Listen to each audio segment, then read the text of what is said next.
Okay, so let's kick it off then. Again, a very warm welcome to the VONQ Academy sessions together with Bill Boorman. Maybe for all of you who are new to the VONQ Academy sessions, just a quick introduction to give you an idea of what we're actually doing here. We started these Academy sessions a couple of weeks ago because we said, hey, it would be a good opportunity to talk about relevant topics for the industry, especially with the strange and challenging times that we're facing at the moment, and to set a positive note, give some positive input to the fellow recruiters of the industry. And Bill was so kind to join these sessions together with us. I guess most of you will know Bill Boorman from his various appearances at different recruiting events, very, very famous speaker. And he's actually doing these sessions together with us. Very, very happy to have him here as well. And with this short introduction, I will stop talking, hand it over to Bill. I'm happy that you're here with me today. And then I would say, let's get going. Hi, Tim.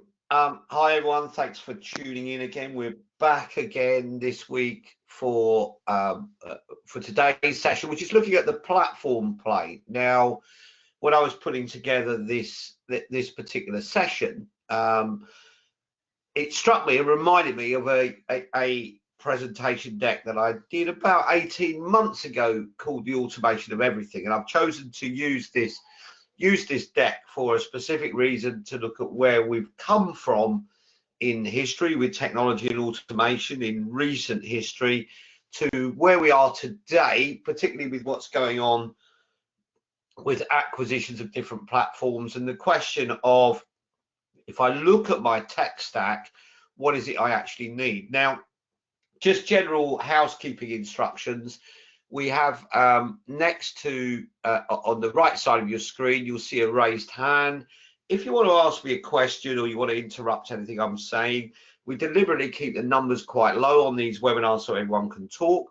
You can either type the question into the chat bar, or even better, if you want to speak directly, put your hand up. We will come to you and you can ask the question or make the comment. But here we are. Today we're going to take a look at acquisitions and mergers, what's going on with HR tech companies, where we are moving towards a single platform. I think we should say in the beginning what we mean by a single platform. A single platform to me is everything in one place. So if we look at the tech stack, the origination of the tech stack, we really began as volume significantly increased with the advent of job boards, of email, people getting computers at home, multiplied significantly when people started using their mobiles and being able to access unprecedented volume. So what we've seen is the number of applications going up significantly every year, the relevance of those applications decreasing, so much higher volumes of people applying, less relevant, so much bigger ratios of numbers of apply who get in the top of the funnel. I think I did some tracking, which I covered in a previous webinar, of something like 7 million applications globally through an ATS. I wasn't counting each one individually, and we saw from that less than 1% of those candidates actually got into the top of the funnel. But that's a lot of people and a lot of data. It's a lot of CVs floating about. It's a lot of people applying. It's a lot of people connecting. And the way in which job seeking works, we know those people are coming, who might be highly skilled, are coming back into the market every 2 years. We've also seen the advent as a background of the concept of recruitment marketing, something which we talk about a lot of VONQ, smart recruitment marketing, where we recognize that actually what we wanted to have was stay in touch with people rather than do something which was purely transactional. Our technology was originally built to be transactional. You see a job, you want to apply for a job, you're successful or unsuccessful, you get rejected, you get kept. And then every time we needed someone new, it was rinse and repeat, start again. post out to job boards, free or paid, get new response directly for that, reject most of the people, start again. Then we reached a point probably 2 years ago, so about the same time as I started looking at this presentation. I actually wrote a white paper about 6 years ago called The Talent Tipping Point. And the point of that paper was really around that we'd reached a point where we had enough candidates in our ATS, we had enough people that we knew that we didn't actually need new people every time we advertised.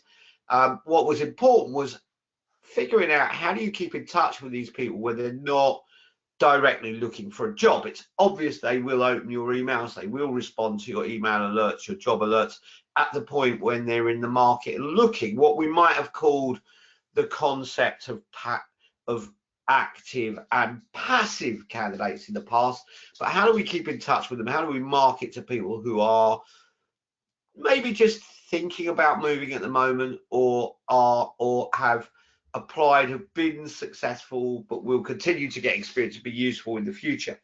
And that's really where we've developed the concept of recruitment marketing, throw into that employer brand. How do we stay connected with people? So we started needing recruitment marketing. Increasingly, we look towards putting on top of the ATS. The ATS, a lot of the time when I was asked to review an ATS, and I can remember 4 or 5 years ago going into organizations, looking at their ATS, they were looking to replace and saying, actually, you don't want to replace your ATS. Your ATS is excellent at applicant tracking. That's what it is built as, an applicant tracking system, but not for searching or reaching out or doing recruitment marketing or any of that good stuff. And that's where we saw the growth of platforms like Smashfly, who were recently acquired by Symphony, and Jobs to Web at the time that were acquired by SuccessFactors. Other platforms that enabled recruitment marketing and communication outside of the job search, most of them concentrating on attraction, but still, how do we manage to do that? So more and more organizations went for a CRM, a contact relationship manager, something similar to what had happened in marketing with technologies like HubSpot, where we looked for recruitment marketing technology or a CRM. You saw people like Avature building. That's where all the data on the candidates lived, and that's where we were looking to do something more interactive. What we saw with CRMs is the CRMs grew to say, right, we want more of the features in our CRM. So you might have said, actually, we want referrals. Once we started to track visits to career sites and looking at what was working and what wasn't working, started to say, okay, we want our career site powered by our CRM because we want a single data flow.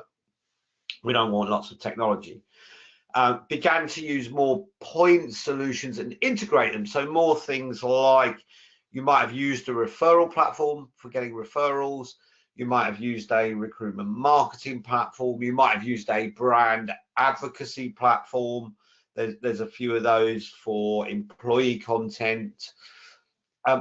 Quite a number of different applications that we started to put in and really look at everything from the point of view of pre-apply, all the technology and all the stuff that happens before people apply, and post-apply. So, and that really gives you the background of where we're at, in that most organizations now have a CRM and have an ATS.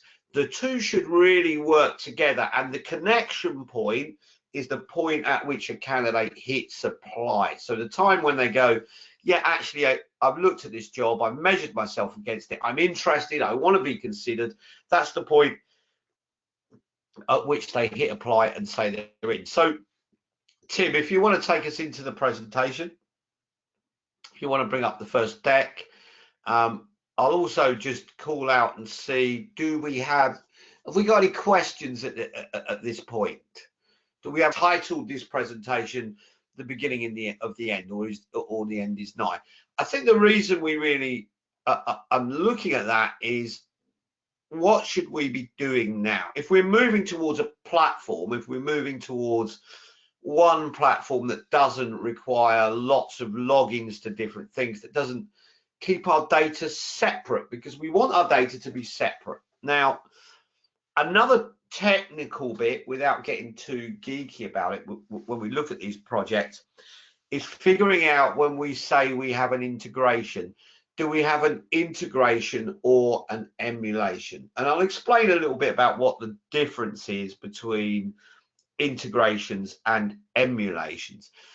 Integration means when you do something in one technology, it automatically flows the data and updates the other technology, and anything that happens after then is two-sided. So the data flows in and the data also flows out.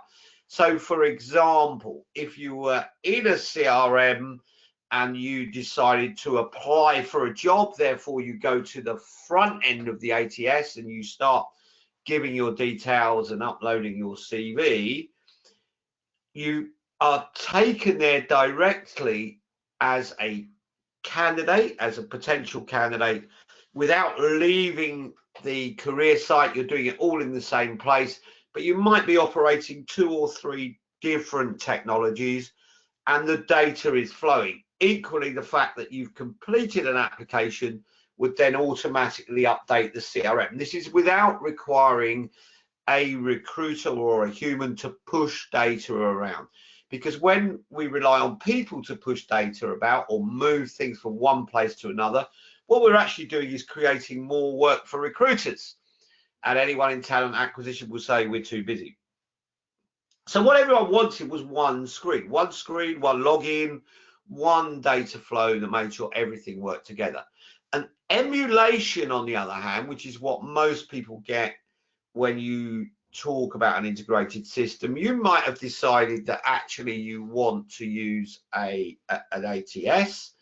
You use your ATS. You might, for example, want to use a CRM and an ATS.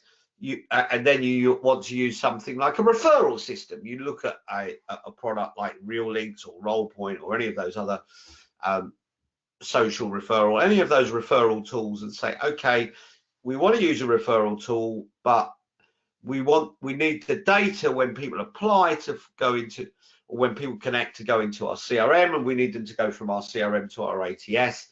And we do an emulation. An emulation basically means we're pushing the information but getting nothing back. So we don't know the next destination.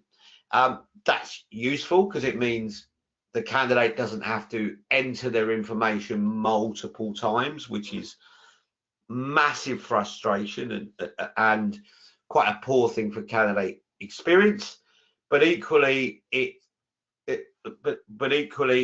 it's complicated because it requires a technical integration on both sides. An emulation is exactly the same as if, instead of if you uploaded your CV, let's say, to your CRM, and then you apply for a job on the ATS, when you apply, it would carry the CV, use the information from the CV, maybe with some intelligent parsing, to update the information required by the ATS, to save needing to fill in another form. You understand, if you've done anything in e-commerce or ordered anything, how frustrating it is when you need to give information twice or give the same information again. So that's really what we looked at in workflow, is say, right, if we're going to have an emulation, what data do we need to push and how do we push it? How do we do it exactly the same way as if we would have taken your CV, sent it off somewhere offshore and had a human inputting it? We do exactly the same thing with technology.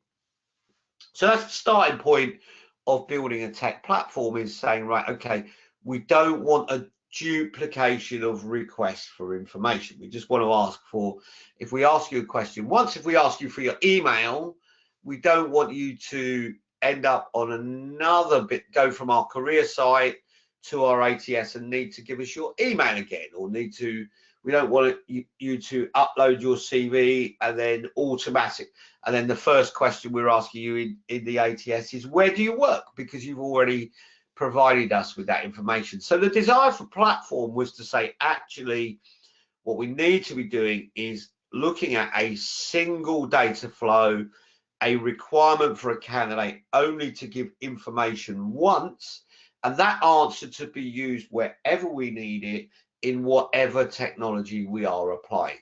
Tim, do you want to jump on to the next slide? So now that we have platforms that do all of this, or lots of it in one place, is this the beginning of the end, or is it actually the end of the beginning? Right. So sounds like a play on words, but for me, where we're at now is the end of the beginning. We've used lots of different technology. We've tried to get it. We understand the difference between integration and emulation. What we want to create in our apply process is something that's seamless. We talk about it a lot. We want applying for a job to be as simple as buying something on Amazon. So for instance, you know that if you go to Amazon, you look at certain things, you're going to be recorded, you're going to be retargeted, you're going to get reminders, you're going to get alternatives, other things that you can look at, and the information that you provided is going to be used again. For example, you wouldn't want to enter your PayPal other than for validation every time you bought something. We want job seeking, digital job seeking, to be exactly the same. So whatever you do, we want the information to be available, but we're using up to 20-25 different technologies in our tech stack. So we might have a career site, then we might have a CRM, we might have an apply, we might have a mobile apply, which is different because at some point we wanted to enable mobile. We might have referral. A typical CRM will have the following features as a minimum. So a typical CRM will have a career site. A typical CRM will have some kind of dynamic database for recording information as it comes in. A standard CRM will have an update of that contact, so the last conversation and what action we did, what action came back. A typical CRM will take you all the way to the apply, and then all of the data out of the apply, if the candidate is rejected, will come back into the CRM. So that's really what we wanted to build, one platform. And more of our technology companies are combining. If we look at people like Avature, if we look at Smart Recruiters, if we look at Great People, if we look at any of these, Oleo, if we look at any of these ATS technologies, we're seeing ATS is building CRMs, which work together as one. Or we see acquisitions, people like Symphony, who've bought Smashfly, who've bought an ATS, who've bought a CRM, who are trying to bring it all together in one place. Another one that I was involved in, JobVite acquired Rollpoint, which was the referral technology. They acquired Canvas, which was a chat bot for the whole apply, top of the funnel approach. They acquired a number of other companies at the same time, tried to bring the technology together into a single stack. So that's where you're at. Your question is, do I go out and buy a single stack that does everything? Do I start again? Or can I get my technologies to work in the same way? What do you want? You want a single user experience. And that doesn't matter whether that user is a recruiter, or that user is a candidate, or that user is a hiring manager. Whoever the stakeholder is that's using or touching the technology wants the single experience. If you post a job in your ATS, you don't want to have to, it's one of the things we're working on a lot at VONQ, is how do we integrate the posting and selection of job boards through intelligent data? How do we enable you to do that without you needing to log in and log out, log into something else, do the action, re-enter the instruction? How do we make it a single flow? And that is really achieved by integration rather than emulation. It's looking at your workflow, determining what can I automate through my core functions. We begin with automation. What tasks? Let's draw the workflow, and now let's draw the data map. I always start my workflow planning, and this is something for you if you're doing a workflow diagram, with raising the requisition or the job. The job is raised, someone decides to hire, and that begins the workflow. The job gets authorized, signed off, and then we just determine what we're going to do with it. We usually post it to the career site so it goes live. That might trigger some things like email notifications to people we already know. That makes it publicly available. We might then have something like a Boorman or an Idiboo or another multi-poster, a VONQ multi-posting tool that determines, okay, let's post it to this free media, and let's look at via VONQ, let's look at our media acquisition. What jobs are we going to post? We're already beginning to create, we're already looking at multiple tasks just from raising a job. So you can follow that in your tech stack. Make sure that's all joined up, that when an action happens, all the other technology is updated. It doesn't require you to physically have to do a task. So raising a job triggers all the actions in the right order, automates those actions, and follows rules. This again is how we integrate technology. Is when we have workflow, we create a rule. Used to use the technology quite a lot. Some of you might have used it before. If this, then that. IFTT.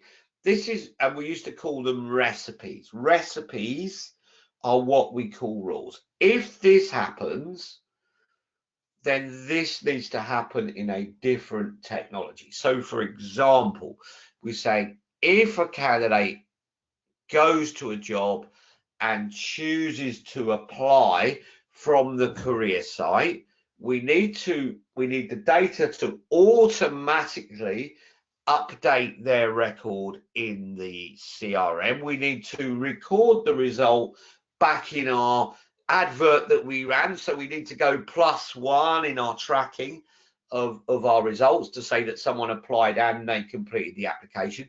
We need the data flowing in and out, and we create simple rules for that. So from your workflow, once you've mapped out your workflow, you've mapped out your task, figure out what you can automate, measure it against your existing technology. Can I do that? And what rules do I need to apply? When this happens, what do I need to happen next? And how can I automate that so I'm not relying on someone doing a task manually? We also then need to create linear rules. Linear rules are things like pass, fail, or exceptions. For example,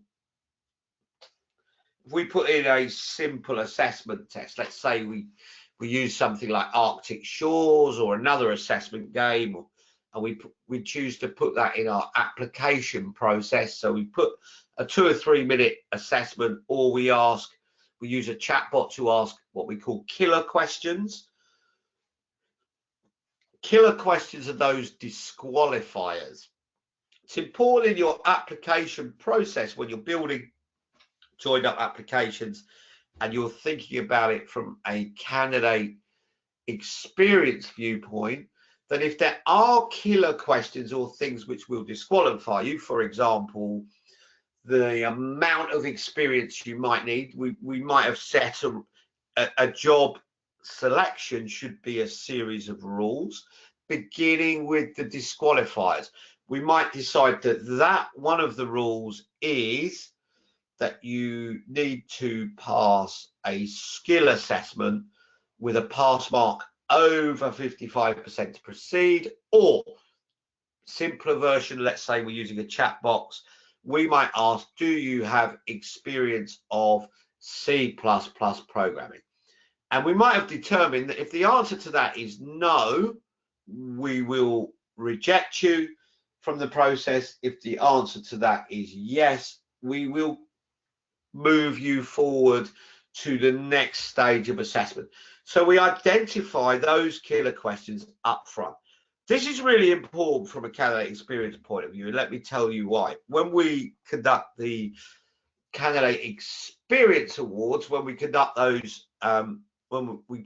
each year, that's Jerry Crispin, Chris Hoyt, the guys at Career Crossroads, and the Talent Board who bring this all together. There is EMEA and US. There's some great research papers. You should definitely go to the Talent Board and download that research and look at it. One of the frustrations for candidates is they're not able to proceed. So if I give you a very positive example of that, what I think positive examples of that, what you need to be thinking about is how can you create the data flow and the absolute rules. What are the yes, no's, and the disqualifiers? The candidates are telling us in the Candidate Experience Awards that one of their major frustrations, aside from is either never hearing back or getting to the end of a process, maybe investing 40 minutes, an hour in applying, filling in forms, doing your test, doing an assessment, in order to be disqualified, where I do get feedback, for something which you could have asked me as a first question. Do you have experience of this? Have you done this before? Where have you done it before? And they are the absolute rules. They're the black and whites. They're the yes, no's. So if you look at taking the yes, no's and putting those in place, when you put the yes, no rules in place, you can identify where you need to join up a data flow. When this happens, ask this question. If the answer is yes, go in this direction because we're preceding the candidate. If the answer is no, then we're rejecting the candidate. But when we reject a candidate, we're rejecting them against the job, not against the company. They go back into the CRM, they get a notification to say, unfortunately, you've been unsuccessful. Unfortunately, in this instance, whatever the reason is, there might be multiple reasons for it. Unfortunately, you don't have experience of this. You can tailor your answer or your communication to be around the reason for the rejection in this instance, and then think about back to that kind of Amazon shopping experience. We can come back and go, you haven't been successful for this, but here's some jobs that don't require that experience or that are in your location, or have a look again. What we found is taking this attitude. It's something that was inbred into me when I was first doing some work with Hard Rock Cafe, was this question of it's not a case of you're not right, it's just a case of you're not right now. Somebody else has more experience or better experience, or you don't have direct experience. It's figuring out in a technology way on your platform, which is your recruitment stack, where are your absolutes, where are your rules? And so data for decision making only comes to you as a human where it requires you to make a judgment. A judgment is saying, actually, we've had 5 people apply. This one's slightly better than that one, although they might not meet an absolute. Tim, I want to stop for questions now. And I want to see if anyone's got any comments. I've been speaking for quite a while. We're about 30 minutes in. So does anyone have any questions or comments at this point? Or Tim, do you want to jump in and ask anything? Yeah, I think it's really, really interesting what you said about the disqualifiers, the yes, no questions. What I was thinking, coming from a candidate experience point of view, how would you recommend building this into your process in a way that is like transparent, and that the candidate gets like an initial feedback, but that it still comes across, not in an offending way or something. So how would you deal with that? Yeah. So there's a number of things to think about there. The first one is your rules need to be transparent. So what candidates, people who've listened to previous VONQ Academy sessions might recall a theme I talk about a lot, which is something I passionately believe in, which is you should have a single job landing page, which is the destination you go to, wherever you're applying from. And there's four sets of information the candidates want to decide whether they should apply. Those four things are a job title, a location, a salary, and disqualifies. The things you need to have as a minimum requirement if you want to progress. So I think the starting point is making sure those disqualifiers are visible pre-application.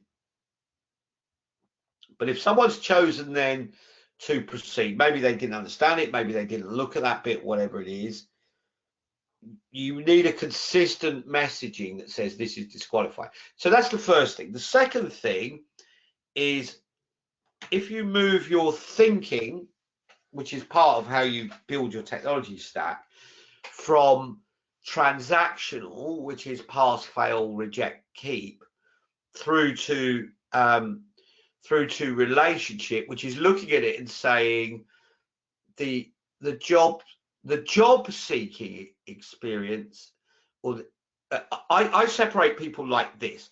I think this explains it best. I separate applicants and candidates as two different things.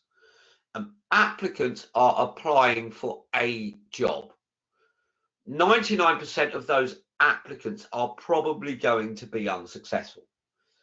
So if 100 people apply for a job and there's one job, however good those 100 people are, only one of them is going to get it.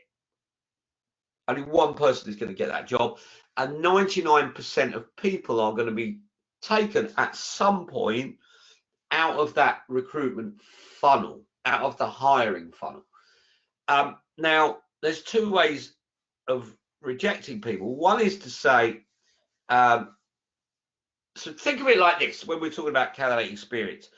Think about your Amazon experience. Think about your Amazon experience, right? You go to Amazon and you look for a product, and that product is not in stock. Amazon don't come to you and go, that product's not in stock, thanks very much. Amazon come to you and go, that product's not in stock, but here's some others which are similar. Here's something that we do have. They're giving you an alternative action to make a choice. Now, you can make a choice and go, no, it's just that one I want. Or no, actually, that's the one I was ordering, but yeah, this is similar. Or they might come back and go, here's a different delivery date, or here's an alternative. That's not very complicated. So I think we could do the same thing with jobs, for example. We know the reason you're not successful. That is finite because it's based on a rule, right? It's saying you must have 2 years experience of this, or you must have experience of that, or you must have experience of that in order to progress through the hiring funnel. If you answer no to that, we're then coming back to you and saying, okay, we will progress you. We'll progress you to the next. If you answer no, we're saying, actually, not this job, but how about these jobs? And if we don't have a job to offer you based on what we know about, we're then coming back and saying, well, right, this is the reason you've not been successful in this. It's a very specific answer to the candidate, very specific, which is what they're looking for from a candidate experience. We want to keep in touch with you. You know, it's back to that point I was saying. It's not right. It's not right now. We want to keep in touch with you. We want to sign you up and think about standard recruitment marketing 101 rules. We want to invite you to some webinars, some learning stuff, or we want to send you some content, or we want to tell you about what we're up to, or if we get another job that's right for you, we want to make you aware of that in the future. We want to maintain a relationship. So what we're talking about is applicants are transactional. Applicant, you're being measured against this job. You're successful or unsuccessful in that funnel. 99% of you will be unsuccessful. Our process should be built for rejection so that we can reject in the right way. That's the way we use our technology. to make sure that we're rejecting people for the right reasons, we're doing it in timely and quick way, and we're giving feedback, but we're not saying you haven't been successful, please don't ever contact us again. Thanks, don't contact us again. We're coming back and saying, keep in touch with us, give us a bit more information, follow that kind of stuff. So I think that's really useful. So any other giving people alternative actions, other things they can do, thinking about the tone of the communication isn't thanks but no thanks, you've been unsuccessful. It's saying here's some alternatives, here's something that might help you, this is what you might want to think about. I've even included content in there where we've sent training courses to people. We've programmed to say, right, you don't have the experience of project management, but here's some project management learning you might want to do in the future that would help your application next time. So it's saying, right, applicant means you weren't successful for this job, candidate means we want to have a relationship with you forever because we've got other jobs at the moment, or we're going to have other jobs in the future. And you may not take a job with us or be successful. You might get a job somewhere else, but in 2 years' time, you're going to have management experience. You're going to be right for something we're hiring then. Does that make sense, Tim? Yeah, absolutely. Absolutely. Very well answered. So do we have any other questions from the audience? So this is where we're at, and this is what you're trying to battle against. Now, I want to put this in context of what I think is going to happen in this period of time. One of the way in which I see the market reacting, you might have joined the academy a couple of weeks ago when we talked a bit about what it looks like was going to happen next. The activity we're seeing at the moment is more and more of our hiring is going on is currently going on digitally. Organizations are figuring out how to do more digital stuff, how to do Zoom is the new normal. Zoom is probably used more than Skype these days for people getting face to face for a whole load of reasons, some security issues with it, but generally speaking, people are discovering Zoom for everything from talking to their grandkids to conducting meetings to having their office huddle. So what we're seeing on that is more and more interviews, more and more decision making, more and more conversations are becoming digital. The whole experience of getting hired is becoming digital. What that's doing is shrinking the time to offer. What we're not ready to do yet is make final offers. That is really seen as a face-to-face experience. So what's going to happen? Let's say the balloon is raised in 4 weeks or 6 weeks or whenever it might be, and people can get face-to-face. We're expecting them to be a flurry, a massive spike of activity that will probably last for 3 or 4 weeks, where people have face-to-face meetings, they get offers, they accept them, or people in organizations who've been furloughed get called back and decide, actually, I don't want to come back. Maybe I'm unhappy with the way I was dealt with. Maybe I was looking for another job anyway. Maybe I quite like being at home and I want something that's going to enable me to work from home, whatever that might be.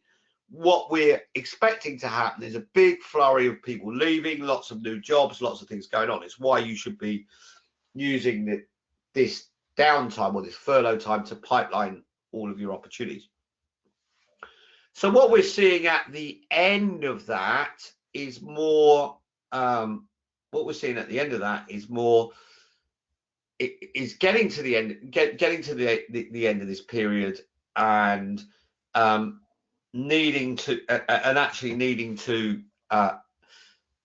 hire lots of people, but equally same time, once that spike is over, I think it will probably last for 6-8 weeks, something like that. We're then going to start the economic cycle of some sectors are going to be booming, some are not. What we know will happen is when you post, and you post in specialist media for certain people using the VONQ platform, hopefully, but when you post, you're going to be getting an unprecedented response of candidates, much higher volumes, and some of the people with rare skills who are going to be applying to you hadn't previously. Perhaps they worked in different industries, whatever it might be. What we're going to see is more higher applications, higher volumes than we've ever seen, with the need to manage those people, to create pipelines, to start building the recruitment marketing relationship with those people, because we can't deal with the volumes. We're expecting all of this to happen. So, and your talent acquisition team probably isn't going to be getting more money for bigger teams. So 3 things. One is reduced length of service anyway. Pre-COVID-19, average length of service within an organization was 2.4 years. That was down from 2.8 years in the previous year. So every year, even if your company stayed the same size, you're hiring more people. Your talent acquisition team isn't growing in terms of headcount. You're going to be needing to automate to tackle the problem and create these single platforms to tackle the issue of increasing volume, reduced time. You will have less time to fill roles. So more and more of what you want to do, you actually want to automate. Do we want to jump on to the next slide, Tim? So how we actually do that is taking these things. This is what we want to do with our tech platform. First thing, figure out your workflow and look at the tasks. These are the tasks that need to be completed. And these are the tasks that can be automated. These are the timescales. These are the rules that we want to create. This must be done within. Think about who the stakeholder is. Let's give you an example of a task that you want to plan into it. Let's say you want a typical thing that you might do is sending a CV or a resume to a hiring manager for review. The task is sending the CV to the hiring manager. The task for the hiring manager is to open that CV and reject or accept and give the recruiter some feedback. So what we've got there is 2 tasks, for example, the task of sending it, the time scale that needs to be done by a certain time. Maybe you're sending all your candidates at once, or maybe you're sending them as you find them. So it might be in a very rare position, I get 1 response, I forward that on, that I do a quick review of it, have a look at it and go, is that about right? That's another task, me as a recruiter receiving, reviewing, forwarding or rejecting. There's a time scale attached to that. This needs to be done either immediately, or maybe we've set a date and said, okay, what we're going to do is get all the candidates. We know we're going to get a volume. We're going to review those candidates and we're going to give you back a shortlist from our long list in a week's time, maybe, or 3 days time, or 1 day's time, whatever it is. And you have an owner. So the recruiter owns the receipt, the review and the forwarding of the CV to the hiring manager. The hiring manager owns the opening of the CVs, the review of the CVs, the rejection or acceptance decision, and the feedback back to the recruiter to say yes, no, some reasoning. So there is owners for those tasks, there is time scale attached, and an order in which they have to happen. So whatever you look at in your workflow, when you're workflow planning for automation, when you're building your platform, this is what you need to do. These are the things that happen in our workflow. This is the task, the time scale, the owner, and the order. Now that's going to be, given that there's about 75 tasks in any hiring flow, and there might be 3 or 4 things that have to happen behind it, as in the example I've given you, you begin to see how complicated and time consuming this is when you're following the paper. These are the tasks, this is the time scale, this is the owner, this is the order in which it needs to happen. Now, if any of those things, so we can then automate all of that. For example, in the example I gave you, when a CV is reviewed, you might, when a CV is received, someone applies for our job, they look at it and say, yeah, I'm interested, they've applied, candidate's done their bit, you as a recruiter get a CV, says, right, have a look at this, you have a look at it, you make a decision, yes, I'm going to progress, no, I'm going to I'm going to reject. That means I'm sending you one, I'm putting you in one path, or it might be that we've automated that to ask some qualifying questions and then forward it automatically to the hiring manager. We might also set a rule which makes life a lot easier to say, with hiring managers, we agree a 2-day review, which is they need to give you feedback in 2 days. If you're moving tasks digitally on a platform, so you are, a CV goes, it is received, it's open, it's signed for, it's exactly the same as a parcel being delivered to your door. The owner signs for it, the owner agrees, the owner undertakes that they will give you feedback within 2 days.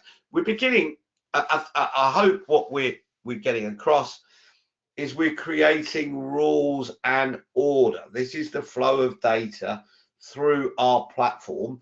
This is the order, this is the owner, and this is the action. This is what needs to be agreed. This is what needs to be disagreed. And we can do that for every task through the workflow. We create that. Who owns it? What's the time scale? What's the outcome? What are the possible data paths? Yes, progress. That means we move them to the next place in our CRM or ATS. Maybe the next step is, yes, I want to progress them. Okay, now we need to schedule an interview. What are the tasks involved with that? Well, probably there's going to be some emails are going to go out from the recruiter to the candidate and also to the hiring manager. Hiring manager might come back and say, okay, here's 3 or 4 times that I'm available. The candidate might come back. You're then offering them to the candidate. The candidate comes back and says, yeah, I accept these time. 2 o'clock on Wednesday. We then confirm with the hiring manager 2 o'clock Wednesday, and then we do the logistics of setting up the meeting. That might mean you have to book an interview room, or in current days where it's not physical today, you might have to schedule a Zoom call, send out a diary invite, set up the reminders. All these kind of tasks, people should not be doing. Our platform should be driving that. So every logical step up to acceptance, rejection is in the task, timescale, owner, order, with a series of rules created to say, if this happens, do this. This is how we build our platform. So you can go all the way through your workflow, right up to offer or rejection. If it's a rejection, what does that mean? Rejection means we're doing the transactional yes, no answer. No, you haven't been successful. Here's some alternatives. Remember when I was talking about the Amazon experience, the thing we're trying to reproduce digitally, saying, yeah, this job, the job you've applied for, you've not been successful, but how about these? Or this is the kind of thing you could do for us. This is what we are looking for. How interesting is this? Really simple example. Years ago, I remember KFC through Jobs to Web on their career site talked about the fact, Pizza Hut in the US developed a system where if you looked at a job, the first thing you asked for on the career site was you went and said, oh, manager of Pizza Hut in Amsterdam or in a suburb of Amsterdam. And the first question it would ask you is, do you want this job in this location, or are you generally interested in managers' jobs in Amsterdam? And what should set your own geography, set your own search. And the wider, it gave options to the candidate to say, no, I'm interested in managers' jobs anywhere in Amsterdam or anywhere in the Netherlands or anywhere in the world. It gave the candidate control to say wider search options and move the data and give answers back intelligently, because the process is automated. If the platform is automated, there should be rules which are visible and give people the opportunity to say yes, no. Now, I think what we're going to do is continue this as a part 2 next week. There's a little bit more to cover, but we're coming up to we've got 5 minutes till the end of this session, and this is a logical place to break off. I hope it's been useful and interesting and given you some ideas about how you should be building your technology platform, really about rules, data flow, tasks, and order. Without getting too technical in that, you need to make sure your technology can do that. It will only happen with integrations rather than emulations. But do we have any questions or comments from the audience? We haven't heard from anyone today apart from Tim. Anyone want to ask anything or say anything